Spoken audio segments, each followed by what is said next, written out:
یہ تو کہہ دیا جاتا ہے ہر بار کہ جی کہ الیکٹرک نے کہا ہے جناب کہ ان علاقوں میں لوڈ شیڈنگ نہیں ہوگی جہاں پر بچوں کے امتحانی سینٹر ہیں، لیکن ایسا کیسے ہو سکتا ہے؟ اب سینٹرز تو ہر علاقے میں اور بجلی بھی جا رہی ہے، تو یہ ذرا صورتحال بتائیں، بچے کس طرح امتحان دے رہے ہیں صورتحال میں؟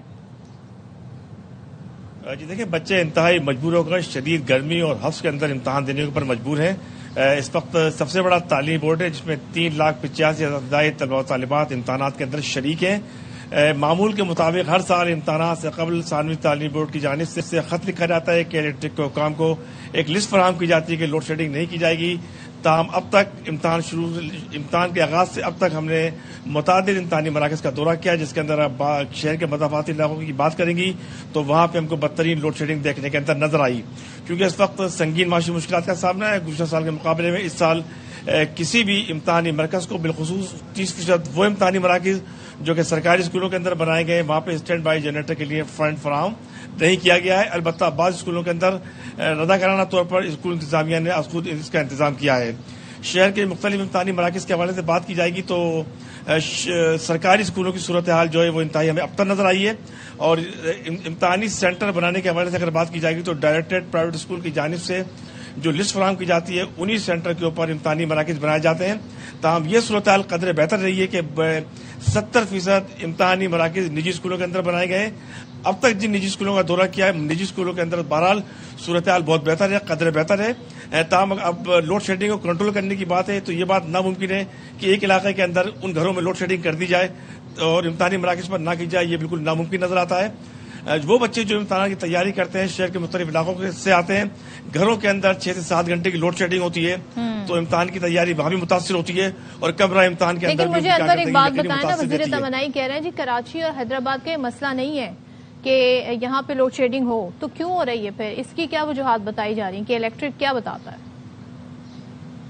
جی دیکھیں، کیڈر حکام سے جو ہماری بات ہوئی ہے انہوں نے 2 ٹوکر واضح جواب یہ دیا کہ جس کے اوپر آپ ہنسیں گی بھی اور میں بھی ہنسوں گا۔ ان کا کہنا یہ تھا کہ شہر کے کسی بھی امتحانی مرکز پر ہمیں کوئی شکایت موصول نہیں ہوئی، البتہ ایک شکایت ان کو موصول ہوئی تھی خلد آباد ضلع مری کے سب سے بڑی امتحانی مرکز پہ جہاں 1600 امیدوار ہیں، وہاں 2 دن بجلی کی فراہمی کا تعطل رہا، تاہم آج وہاں بجلی بحال ہوئی ہے۔ تاہم کیڈر کے حکام جب اس حوالے سے بات کرتے ہیں تو وہ یہ بتاتے ہیں کہ شہر کے کسی بھی علاقے کے اندر کوئی لوڈ شیڈنگ نہیں ہے، البتہ معمول کی لوڈ شیڈنگ کی جا رہی ہے۔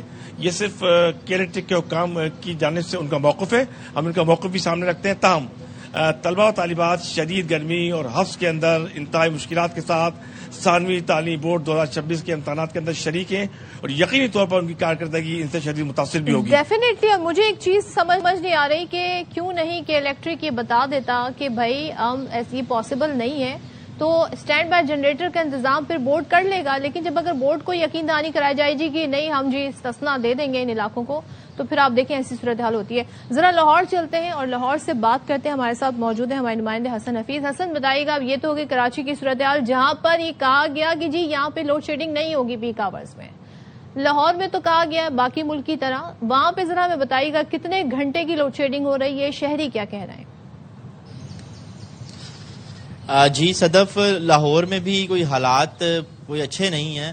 لاہور میں بھی لوڈ شیڈنگ عروج پر ہے، لاہور میں تماشائی لوڈ شیڈنگ کی جا رہی ہے اور اس تماشائی لوڈ شیڈنگ 14 سے 15 گھنٹے تک کی لوڈ شیڈنگ کی جا رہی ہے۔ ہر 1 گھنٹے بعد لائٹ جاتی ہے اور کئی علاقوں میں 2-2 گھنٹے لائٹ نہیں آتی اور کئی علاقوں میں 1-1 گھنٹہ لائٹ نہیں آتی ہے۔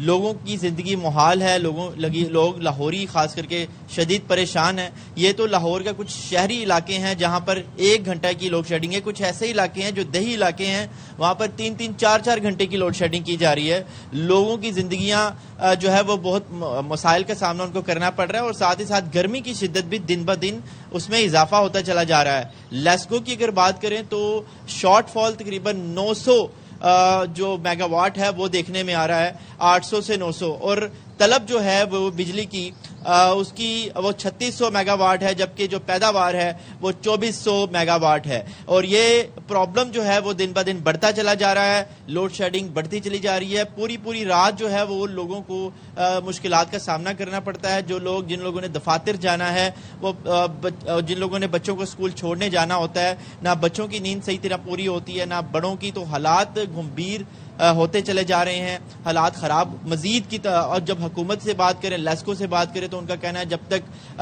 ہمیں یہ جو شارٹ فال جب تک بہتر نہیں ہوگا, لوڈ شیڈنگ کا آپ کو سامنا کرنا پڑے گا. زندگی جو ہے وہ اجیرن ہو چکی ہے اور لوڈ شیڈنگ کی وجہ سے روزمرہ زندگی میں لوگوں کی زندگیاں جو معمول ہیں وہ کافی متاثر ہو رہے ہیں اور لوگوں کو شدید پریشانی کا سامنا کرنا پڑ رہا ہے. ہر سال ہم دیکھ رہے ہیں کہ اسی طریقے سے جیسے گرمی سیزن شروع ہوتا ہے. انور, میں آپ کی طرف ایک بار پھر آتی ہوں. آپ نے جیسے ابھی خود بھی ذکر کیا کہ جو پرائیویٹ سینٹرز, اسکولوں میں جو سینٹرز پڑھیں وہاں پر صورتحال قدرے بہتر ہے اور خود ہی انہوں نے رضاکارانہ طور پر سٹینڈ بائی جنریٹر لگائے ہوئے ہیں جس سے حالات وہاں پر بہتر ہیں. بورڈ ہر سال کے الیکٹرک کو لیٹر لکھتا ہے کہ یہاں سینٹرز ہیں تو خاص طور پہ ان علاقوں کا خیال رکھا جائے اور لوڈ شیڈنگ یہاں پر نہ کی جائے. ہم دیکھتے ہیں اس میں عمل درآمد نہیں ہوتا, لیکن جب 70% پرائیویٹ ادارے جو ہیں وہ خود سے ہی جنریٹر کا انتظام کر رہے ہیں, تو یہ جو سرکاری ادارے یہاں کے لیے تھوڑے بہت فنڈز جاری کر دیں, کچھ وقت کے لیے رینٹ پہ ہی لے لیں جنریٹر, تو صورتحال بہتر ہو سکتی ہے. یہ بڑا آسان اس کا حل ہے, مگر سولوشن کیوں نہیں نکلتا؟ جی دیکھیں, بالکل گزشتہ سال اور بلکہ ایک سال قبل جو ہے وہ شہر کے مختلف جو سرکاری اسکول تھے ان کو اضافی فنڈ فراہم کیا گیا تھا گرمی کی صورتحال کے پیش نظر. اس سال جو صورتحال درپیش ہے, جو معاشی مشکلات کو ایک بنیاد و جواز بنایا گیا ہے, اس بنیاد و جواز بنا کر اس سال جو ہے وہ اسٹینڈ بائی جنریٹر کے حوالے سے کسی قسم کے فنڈ فراہم نہیں کیے گئے. البتہ ایک اور الارمنگ صورتحال یہ بھی ہے کہ جس علاقے کے اندر بجلی آ بھی رہی ہے تو ان سرکاری اسکولوں کے اندر ان کا انٹرنل الیکٹرک سسٹم خراب ہے اور بعض سرکاری اسکولوں کے اندر پنکھے موجود نہیں ہیں, بعض سرکاری اسکولوں کے اندر پنکھے موجود ہیں, تو سروے کیے جاتے ہیں, ان کے سوئچ خراب ہے. سینٹر پہ جا کے ٹیمیں سروے کرتی ہیں کہ یہاں پہ حالات کیسے, فیسلٹیز کیا ہیں. جی بالکل سروے کیے جاتے ہیں, بالکل ٹیمیں بنتی ہیں, بورڈ آفس کی ٹیم بھی بنتی ہے, ڈائریکٹر پرائیویٹ اسکول کی جانب سے بھی ٹیم بنتی ہے, ٹیمیں جاتی ہیں. اس کے باوجود ان سینٹروں کو امتحانی مراکز بنا دیا جاتا ہے. ابھی بھی شہر کے بڑی تعداد کے اندر جو آپ یہ کہہ سکتے ہیں کہ کیمپس اسکول, ماڈل اسکول, ان کیمپس اور ماڈل اسکول کو نظر انداز کر دیا گیا. ان کیمپس اور ماڈل اسکول کو شامل کر لیا جاتا تو یقینی طور پر آپ بآسانی بڑے امتحانی مراکز کے اندر کشادہ ماحول کے اندر ان امتحانات کو یقینی بنایا جا سکتا تھا. تاہم محکمہ تعلیم کے ورس ڈپارٹمنٹ کی بھی ذمہ داری ہے کہ وہ امتحان سے ہٹ کر بھی معمول کے مطابق جو اسکول جو تباہ حال ہیں ان کو زیادہ بہتر بنایا جائے. البتہ سندھ بھر کے اندر اسکولوں کو بہتر بنانے کا سلسلہ شروع کیا گیا ہے. اسکولوں میں کلر کرایا جا رہا ہے, چیزیں بہتر بھی کی جا رہی ہیں. تاہم کچھ چیزیں سنگین مسائل بدستور وہ تو چلے وہ لانگ ٹرم میں کام کرنے, یہ تو بھائی اپنے امتحانات کے انتظامات میں یہ چیزیں شامل تھی. تھینک یو سو مچ, بہت شکریہ. انور خان حسن حفیظ ہمارے ساتھ تھے. سوال صرف یہ ہے کہ بچے اپنی زندگی میں بہت کہتے ہیں نا ایک ایسے فیز میں ہیں ان کے لیے بڑا ایک ہی امتحان ہے, اور اس میں اگر یہ ٹینشن میں اس طرح پیپر دیں گے تو کیا ہی کارکردگی پھر ان سے ایکسپیکٹ کی جا سکتی ہے. گھروں میں لوڈ شیڈنگ ہو رہی ہے, سینٹر جہاں پڑا ہے وہاں لوڈ شیڈنگ ہو رہی ہے, ٹیوشن فیس اتنی ہے, لیکن اس کے باوجود ہر بار یہ کہا جاتا ہے جی فنڈز کی کمی ہے. تو تعلیم پر خرچہ کرتے ہوئے اس کے بجٹ کو بڑھاتے ہوئے ہمارے یہاں ہم دیکھتے ہیں کہ خاطر خواہ کوئی اضافہ نہیں ہوتا اور یہ زب و حالی کا پھر ہمیں شکار نظر آتا ہے. چلے جی, ہم دعا گو ہیں کہ ہم نے اپنے اس پلیٹ فارم سے جو آواز اٹھانے کی کوشش کی ہے, متعلقہ حکام ذرا اس کا نوٹس لیں گے کیونکہ خط و کتابت تو ان میں ہوئی ہے لیکن عمل درآمد نہیں ہو رہا ہے. کراچی میں ہی ایک ایشو ایسا ہے, اس کی طرف میں بڑھتی ہوں. کراچی میں جی منکی پاکس کا ایک اور کیس سامنے آ گیا ہے, جس کے بعد رواں سال جو رپورٹ ہونے والے کیسز ہیں ان کی تعداد اب 2 ہو گئی ہے. اب M S Sindh infection diseases اسپتال کے مطابق 22 سالہ نوجوان میں منکی پاکس کی تشخیص ہوئی ہے اور متاثرہ نوجوان کا تعلق کراچی کے علاقے بفر زون سے ہے. تو اس وقت بیماری کی تمام علامات موجود ہیں. رواں سال کا پہلا کیس کب رپورٹ ہوا تھا, وہ جین میں فیس ہوا تھا, یعنی جنوری میں رپورٹ ہوا تھا, جبکہ دوسرا کیس بھی ہے. اسی طریقے سے ہم دیکھ رہے ہیں کہ سکھر کی بھی اگر ہم تھوڑی سی آپ کو اس وقت صورتحال بتا دیں تو وہاں پر بھی ایسے ہی صورتحال ہے. سکھر ڈویژن میں جنوری سے اب تک خیرپور میں 10 اور سکھر میں 3 بچوں کی اموات رپورٹ ہوئی ہیں, جبکہ مجموعی طور پر 74 مشتبہ کیسز رپورٹ ہوئے ہیں. اب محکمہ صحت یہ بتا رہا ہے کہ اس وقت خیرپور میں 9, سکھر میں 3 اور گھوٹکی کے ایک اسپتال میں ایک بچہ جو ہے آئسولیشن وارڈ میں اس وقت زیر علاج ہے. لاہور کی بات کر لیتے ہیں. لاہور میں بھی کچھ کیسز رپورٹ ہوئے. میو اسپتال لاہور میں رواں سال منکی پاکس کے 32 کیسز رپورٹ ہو چکے ہیں، جن میں سے بتایا جا رہا ہے کہ 6 مریض زیر علاج ہیں۔ لاہور اور گرد و نواح سے منکی پاکس کے مریض بھی مزید کیسز ان کے سامنے آ رہے ہیں۔ تو یہ کیا صورتحال ہے، اس پر بات کر لیتے ہیں، علامات کیا ہیں اور کیا کس لیول کا یہ خطرہ اس وقت موجود ہے، اس پر بات کر لیتی ہوں۔ Professor doctor Saeed Khan, public health expert میرے ساتھ اس وقت موجود ہیں۔ Thank you so much doctor Saeed for joining me in the شو۔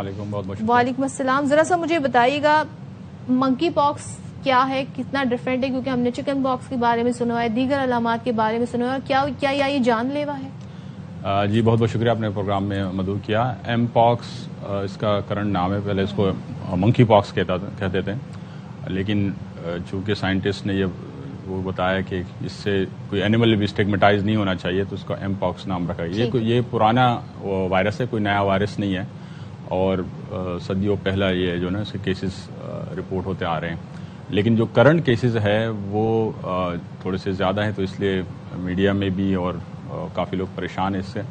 تو یہ کہ وائرل انفیکشن ہے اور یہ لگنے والی بیماری ہے۔ اوریجنلی اس کو کہتے ہیں کہ یہ جانوروں سے لگنے والی بیماری ہے، فرسٹ ٹائم یہ جانوروں سے، اس طرح منکی پاکس ہے یا اور پاکس بھی ہو سکتے ہیں، تو یہ جانوروں سے اس کو کہتے ہیں کہ جانور سے انسانوں میں منتقل ہوتے ہیں، اور وہاں سے پھر یہ انسان سے انسان منتقل۔ علامات میں اس میں تیز بخار ہے، اور جو اسپیسیفک اس کے علامات ہے کہ بخار تو بہت ساری بیماری میں ہوتا ہے، جسم پہ دانے نکلتے ہیں، جس طرح چکن پاکس میں ہوتا ہے، ریڈ کلر کے ہوتے ہیں، پھر آہستہ آہستہ وہ وائٹ ہو جاتے ہیں، پھر وہ اس کی جو اسکن اتر جاتی ہے۔ تو یہ 5 سٹیپس ہوتے ہیں اس کا، میکیول، پیپیول اور پیسچول اور ویسیکل اور کرسٹ، یہ سٹیجز اس کے ہوتے ہیں۔ اکثر لوگوں کو گرمی دانے بھی ہو جاتے ہیں، تو اس میں نہیں، اس سے مختلف ہے، اس کا جو پیٹرن ہے، گرمی دانے تو چھوٹے ہوتے ہیں اور گرمی کی وجہ سے نکلتے ہیں، اور اس کے موسم سے کوئی میجر تعلق اس کا نہیں ہے، اور اسپیشلی یہ فارم پہ یا پیروں پہ، جسم کے مختلف حصوں پہ، جینائٹل پہ یہ نکل سکتے دانے۔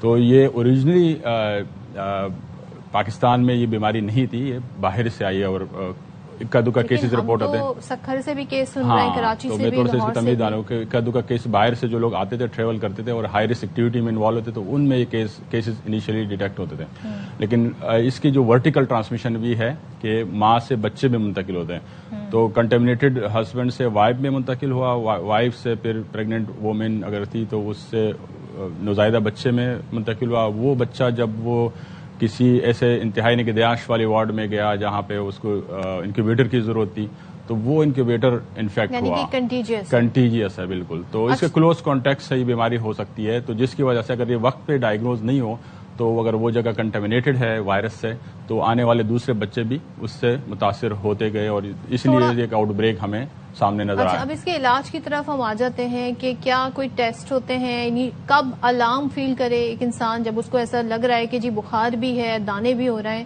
تو اور اس کا علاج پھر کس طرح کیا جاتا ہے؟ یہ بہت اہم سوال ہے، کیونکہ عمومی طور پہ یہ بیماری موجود نہیں تھی، تو اس لیے ڈاکٹرز نے بھی زیادہ اس طرف دھیان نہیں دیا، اور اس کو شروع کے جو کیسز تھے انہوں نے اسکن کوئی ڈیزیز ایکسپیکٹ کی کہ اسکن کی کوئی ڈیزیز ہے، یا میکسیمم چکن پاکس تک ان کا ذہن گیا، کیونکہ یہ آؤٹ بریکس اس وقت موجود نہیں تھا۔ تو یہ ڈائگنوسٹکس جو ہے اس کے لیبارٹری ٹیسٹ سے لازمی ہے کہ لیبارٹری سے جو پی سی آر ٹیسٹ ہے اس سے کنفرم، اور یہ ڈائگنوسس بھی ہماری لیب میں ہوئی 28 تاریخ کو، جب ہمارا سیمپل آیا 27 تاریخ کو ہم نے پی سی آر کیا تو یہ ایم پاکس نکلا، اگر اس وقت سسپیکٹ یہ اسکن سے ڈیزیز کر رہے تھے یا چکن پاکس کر رہے تھے، تو لیبارٹری ٹیسٹ بڑا ضروری ہے۔ اور آج کل کے حالات سے اگر کسی کو دانے نکل رہے ہیں اور اس طرح کی بخار اس کو ہو رہا ہے، اور آس پاس جس طرح پیشنٹس ہیں، جس طرح ہم نے کووڈ میں دیکھا نا کہ عام کوئی بھی سانس کی بیماری ہے تو فوری طور پہ آپ کو ایم پاکس کی طرف جانا چاہیے۔ عام حالات میں جب آؤٹ بریک نہ ہو تو تب تو آپ باقی ڈیزیز رول آؤٹ کر سکتے ہیں، لیکن ابھی کیونکہ آؤٹ بریک جگہ جگہ پہ کیسز نظر آ رہے ہیں، تو اگر جسم پہ دانے ہیں، بخار ہے اور آس پاس کوئی اور بندہ بیمار ہے تو فوری طور پہ ایم پاکس کا ٹیسٹ کروانا چاہیے، اور یہ فری آف چارج اویلیبل ہے ڈاؤ یونیورسٹی آف ہیلتھ سائنسز میں پبلک ہیلتھ لیب ہے سندھ گورنمنٹ کے اندر، یہ بالکل فری ہے۔ تو اب ڈائریکٹ سیمپل جو ہے وہاں آتا ہے، یا D H O district health officer کی جو سرویلنس ٹیم ہے گورنمنٹ کی، ان سے بھی رابطہ کیا۔ کووڈ ٹائپ ٹیسٹ ہے، سواب سے جو لیجن ہے اس کا سیمپل لیا، جو دانا ہے اس پہ سواب رکھ کے، جس طرح کووڈ کا تھا وہ رکھ کے اور رب کر کے وہ سیمپل لیا جاتا ہے، اور پی سی آر کے ذریعے اس کو کنفرم کیا جائے گا کہ میڈیسن ہے، کوئی انجیکشن ہے، یا کووڈ کی طرح بس آئسولیشن میں چلے جاتے ہیں؟ عمومی طور پہ یہ بہت جان لیوا بیماری نہیں ہے، تو اس لیے اس کی مینجمنٹ کی جاتی ہے، سمپٹمیٹک ٹریٹمنٹ اور مینجمنٹ کی جاتی ہے، اور یہ خود صحیح ہو جاتی بیماری. تو لیکن یہ کہ گھر پہ صحیح ہونے والی بیماری نہیں ہے. اگر مریض کو فوراً ڈاکٹر کے پاس رجوع کرنا چاہیے. ڈاکٹر دو چیزیں کرے گا, تو اس کو آئسولیٹ کرے گا کہ دوسروں کو بیماری نہ ہو, دوسرا اس کی ٹریٹمنٹ کرے گا جو ریکوائرمنٹ ہے اس کی, جس طرح بخار کی ٹریٹمنٹ ہے, سمپٹومیٹک ٹریٹمنٹ ہے. جیسے ہم کووڈ میں سنتے تھے کہ کوئی میڈیسن نہیں ہے, اس کی anti viral treatment optional available ہے, کلینکل ٹرائل میں ہے, لیکن اس کی فوری طور پہ ضرورت نہیں ہے کیونکہ خود صحیح ہو جاتی ہے. تو باقی ادویات دی جاتی ہے. اینٹی وائرل ایک آپشن ہے, اگر ڈاکٹر سجیسٹ کرتا ہے کہ اس کو ضرورت ہے تو وہ ایک اینٹی وائرل بیماری ہے. دوسرا اس کا ویکسین بھی اویلیبل ہے. تو لیکن یہ کہ ویکسین اس وقت ریکمینڈیڈ ہے کہ زیادہ آؤٹ بریکس ہو اور جہاں ہائی رسک لوگ ہو تو اس کو ویکسین دی جا سکتی ہے. لیکن بچوں میں, چھوٹے بچوں میں کرنٹلی وہ ریکمینڈیڈ نہیں ہے. وہ بڑے ایڈلٹس یا جو جہاں پہ یہ آؤٹ بریک زیادہ ہو وہاں پہ ویکسین بھی دی جا سکتی ہے. اچھا, یہ ایئر بورن تو نہیں ہے, سانس کے تھرو تو نہیں پھیلتی؟ جیسے ہم کووڈ میں چھینک بھی آ جائے تو سب بڑی احتیاط کر رہے تھے, اس طرح کی کوئی سچویشن؟ یہ کیونکہ یہ virus D N A virus ہے تو یہ لانگ ٹرم اسٹے کر سکتا ہے. تو یہ ڈائریکٹ ایروسول کے تھرو تو نہیں پھیلتا, لیکن ڈراپلیٹس کے تھرو پھیلتا ہے. مطلب چھینک, کھانسی اور بہت کلوز کانٹیکٹ ہوگا تو پھیل سکتا ہے, بالکل پھیلے گا. دور ڈسٹینس سے یہ نہیں پھیلتا, لیکن ہوا کے ذریعے نہیں پھیلے گا. لیکن اگر کوئی کھانستا چھینکتا ہے اور وہ اس کے جو ڈراپلیٹ جسم پہ گریں گے تو وہ ہوگا, یا جسم یہاں پہ کسی نے کھانسا چھینکا ہے اور وہ وائرس کا ڈی این اے ادھر موجود ہے, تو وہ جب ہاتھ سے ٹچ کریں گے, پھر منہ کو ہاتھ لگائیں گے, تو وائرس بالکل چانسز ہے کہ وہ, یا اسپیشلی جو بچوں کے انکیوبیٹرز ہیں یا کلوز کانٹیکٹ ٹاولز ہیں جو اگر یوز ہوگا کنٹامینیٹڈ تو اس سے ہو سکتا ہے. تو بچوں کو اسپیشلی ماؤں کو کوشش کرنی چاہیے کہ بچوں کو استعمال کی چیزیں کو الگ رکھیں اور دوسرے بچوں میں استعمال نہ ہو دیں. اسپیشلی اگر وہ بیمار ہیں تو ان کی جو استعمال کی چیزیں ہیں وہ دوسرے بچے کسی اور کے استعمال میں نہ آئیں. مجھے تھوڑا سا بتا دیں کہ کیوں وقتاً فوقتاً ہم ایسے آؤٹ بریک دیکھتے ہیں؟ آپ نے خود بتایا کہ یہ ایک پرانا ایک وائرل انفیکشن, ماضی میں بھی ہم نے اس کے کیسز سنے. تو یہ اتنی ترقی کرنے کے بعد اتنی اب کوشش ہو گئے سب لوگ, پریونٹیو علاج کی طرف چلے گئے ہیں, باقاعدہ لوگ انجیکشنز بھی لگوا لیتے ہیں کسی بھی وائرل انفیکشن سے پہلے. تو اس کے باوجود یہ آؤٹ بریک کیوں ہوتے ہیں؟ دو ریزن ہیں. ایک تو یہ ہے کہ کہیں نہ کہیں ہم غلطی کر بیٹھتے ہیں, جس کو ہم کہتے ہیں IPC, infection prevention and control. یہ جس طرح ہم عام عوام کے لیے صفائی ستھرائی کا خیال رکھنا چاہیے, ہاسپٹلز میں بھی صفائی ستھرائی کا خیال رکھنا چاہیے. اس کو ہم کہتے ہیں انفیکشن پریونشن کنٹرول, کہ بھائی ڈس انفیکٹنٹ یوز کریں. ڈاکٹر یا نرس ایک پیشنٹ کو ٹچ کرتا ہے, اٹینڈ کرتا ہے, تو جب دوسرے پیشنٹ کے پاس جاتا ہے اس سے پہلے وہ ہاتھ دھو لیتا ہے, گلوز چینج کر لیتا ہے. تو یہ میجر ہونے چاہیے. کہیں پہ بھی اگر یہاں پہ سستی آئے گی یا یہ میجرز نہیں ہوں گے تو بیماری ایک بندے سے دوسری جگہ پہ, اس کو کہتے ہیں ہاسپٹل انکوائرڈ انفیکشن یا ہیلتھ کیئر ایکوائرڈ انفیکشن, کہ ایک کلینک آپ گئے ہیں ایک بیماری کے ٹریٹمنٹ کے لیے, بجائے کہ وہ بیماری آپ کا صحیح ہو جائے کوئی اور بیماری وہاں سے آپ لے کے آ جاتے ہیں, یا وہ ہاسپٹل اتنی اچھی کوالٹی کا نہ ہو. تو رولز ریگولیشنز یہی ہے کہ ان کو ہاسپٹل ایکوائرڈ انفیکشن کو پریونٹ کرنے کے لیے IPC میجرز کرنی چاہیے. تو ایک تو یہ ہے. دوسرا جو ہے ایک اویئرنیس بھی ہے, لوگوں کو اویئرنیس نہیں ہے. اور ایک پوائنٹ یہ ہے کہ اس کی ڈائگنوسس بھی بہتر ہو گئی ہے. تو پہلے اکثر بیماریاں ہوتی تھی, لوگوں کو پتہ نہیں چلتا تھا اور وہ اس کا کوئی نام نہیں ہوتا تھا. اب کووڈ کے بعد اسپیشلی میڈیا کا اتنا اچھا اس میں رول ہے کہ وہ کہیں بھی ایک انفیکشن ہوتا ہے, ابھی بھی آپ دیکھ لیں اس میں مطلب ایک بھی ڈیتھ نہیں ہونی چاہیے, یا رپورٹنگ بالکل. جب پہلے ہوتا تھا مرض جو ہے وہ ڈیولپ ہو جاتا تھا, پھر ڈاکٹر کے پاس جاتے تھے. اب ایک عام شہری کیسے اپنے آپ کو اس آؤٹ بریک سے محفوظ کر سکتا ہے؟ ہمیں کیا احتیاط کرنی چاہیے؟ ہمیں دو طرح کی احتیاط کرنی چاہیے کہ جب بھی کوئی پیشنٹ اس میں علامات پائی جائے تو اس کو بیمار کنسیڈر کرنا چاہیے اور اس کو ڈاکٹر کے پاس لازمی لے کے جانا چاہیے. دوسرا, اس سے رابطے میں ڈائریکٹ نہیں آنا چاہیے, کیونکہ اکثر دیکھنے میں آیا کہ یہ کوئی شخص بیمار ہے اور پیٹرن یہی ہے کہ ہسبینڈ بیمار ہے تو وائف اس سے بیمار ہوئی, لیکن اگر ہمیں جو کریئر ہے اس کو پتہ ہی نہ ہو تو پھر کیا احتیاط کی جا سکتی ہے؟ مطلب اس کا یہ اس میں یہ اچھی اور بری بات ہے کہ اس کا پیشنٹ پتہ چل جاتا ہے. مطلب ود ان 7 days اس کے سمٹمز اپیئر ہو جاتے ہیں. کووڈ میں تو یہ تھا کہ اسمپٹومیٹک پیشنٹ بہت پتہ نہیں چلتا. یہ ود ان ویک ٹائم جو ہے اس کو بخار ہوگا, اس کے ویزیبل جو ہے نا اسکن پہ دانے نکل آئیں گے تو پتہ چل جاتا ہے. تو اگر ایسا پیشنٹ ہو اور اس سے پہلے کوئی اس میں ٹچ میں آیا تو وہ اس بندے کو بھی اپنے آپ کو 21 دن تک آبزرو کرنا چاہیے. اگر اس کو سمٹم نہیں بھی ہے, کیونکہ اس کا انکیوبیشن پیریڈ 21 دن کا ہے, تو مریض تو خود ڈاکٹر کے پاس جائے گا, جو بندہ اس سے کانٹیکٹ میں آیا ہے اس کو بھی اپنے آپ کو آبزرو کرنا چاہیے.